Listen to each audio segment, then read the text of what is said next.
ಹಿನ್ನೆಲೆ ಬಂದಿರತಕ್ಕಂಥದ್ದು ಶಾಸಕರು ಎಲ್ಲರೂ ಸೇರಿ ದೆಹಲಿ ಹೋಗ್ತಾರೆ ಪ್ರತಿಯೊಂದು ಹೇಳಿದ್ರೆ ಈ ಸರಿ ಹೈಕಮಾಂಡ್ ಒಂದು ಪಕ್ಷ ನಿರ್ಧಾರ ಹೇಳಬೇಕು ಅನ್ನುವಂಥ ಮಾತು. ಅದ್ರ ಬಗ್ಗೆ ನನಗೆ ಮಾಹಿತಿ ಇಲ್ಲ. ನೀವು ಯಾರು ಶಾಸಕರಿದ್ದಾರೆ ಅವ್ರನ್ನೇ ಕೇಳಬೇಕು. ನನಗೆ ಅದ್ರ ಬಗ್ಗೆ ಯಾವುದೇ ಮಾಹಿತಿ ಇಲ್ಲ. ಡಿನ್ನರ್ ಸೇರಿದವರ ಆಗ್ರಹ ಒಂದೇ, ಹೈಕಮಾಂಡ್ ಯಾಕೆ ನಾನು ಊರಲ್ಲಿ ಇರಲಿಲ್ಲ, ನನಗೆ ಅದ್ರ ಬಗ್ಗೆ ಮಾಹಿತಿ ಇಲ್ಲ. ಸೊ ಅವರೇನು ತೀರ್ಮಾನ ತಗೊಂಡಿದ್ದಾರೆ, ಅವ್ರೇನು ಹೇಳಿಕೆ ಕೊಟ್ಟಿದ್ದಾರೆ ಅನ್ನೋದು ಗೊತ್ತಿಲ್ಲ. ಅದು ಅವರವರ ವೈಯಕ್ತಿಕ ವಿಚಾರ. ಪಕ್ಷ ಅದನ್ನು ಗಮನಿಸ್ತದೆ.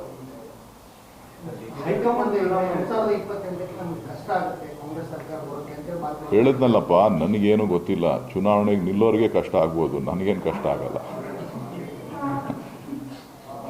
ಚುನಾವಣೆಗೆ ನಿಲ್ತೀವಿ ಅನ್ನೋರು ಕಷ್ಟ ಆಗ್ಬೋದು, ನಾನೇನು ಚುನಾವಣೆಗೆ ನಿಲ್ಲಲ್ವಲ್ಲ, ನಾನು ಹೆಂಗೆ ಹೇಳಿ?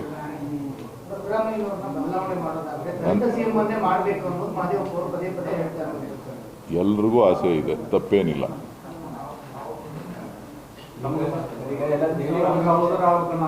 ನಾನು ಮುಂಚೆನೇ ಹೇಳಿದ್ದೀನಲ್ಲಪ್ಪ, ನಂದೇನಂತ ಹೇಳಿದ್ದೀನಲ್ಲ.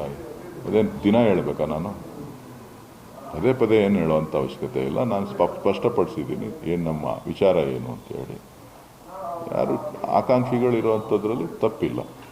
ಇದೇ ಸರ್ಕಾರದಲ್ಲಿ ತಮ್ಮ ಸಹೋದರರನ್ನ ಸಿಎಂ ಪಟ್ಟಕ್ಕೆ ಕಟ್ಟೋದಕ್ಕೆ ತಮ್ಮ ಪ್ರಯತ್ನ ಹೇಗಿದೆ?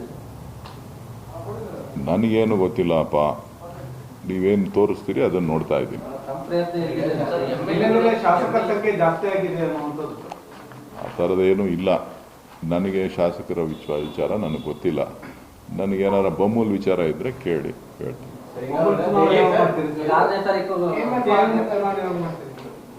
ಚುನಾವಣೆ ಅಧಿಕಾರಿಗಳು ತೀರ್ಮಾನ ಮಾಡ್ತಾರೆ ಚುನಾವಣೆ ಯಾವಾಗ ಅಂತ.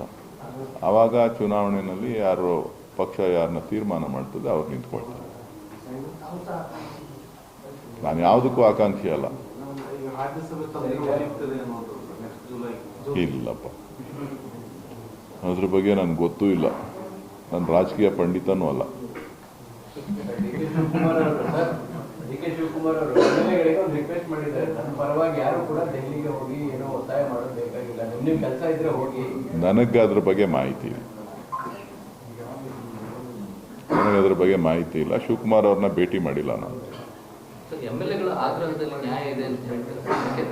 ನನಗೆ ಗೊತ್ತಿಲ್ಲ ರೀ. ಅವ್ರಿಗೆ ನೋಡಿ, ಶಾಸಕರಿಗೆ ಏನು ವಿಚಾರಧಾರೆಗಳಿದೆ ಶಾಸಕರಿಗೆ ಸಂಬಂಧಪಟ್ಟಿದ್ದು, ಅದು ನನಗೆ ಸಂಬಂಧಪಟ್ಟಿದ್ದಲ್ಲ, ಪಕ್ಷಕ್ಕೆ ಸಂಬಂಧಪಟ್ಟಿದ್ದಲ್ಲ. ಪಕ್ಷ ಅದನ್ನು ಅವರ ವಿಚಾರಗಳನ್ನು ಅವ್ರು ಹೇಳಿ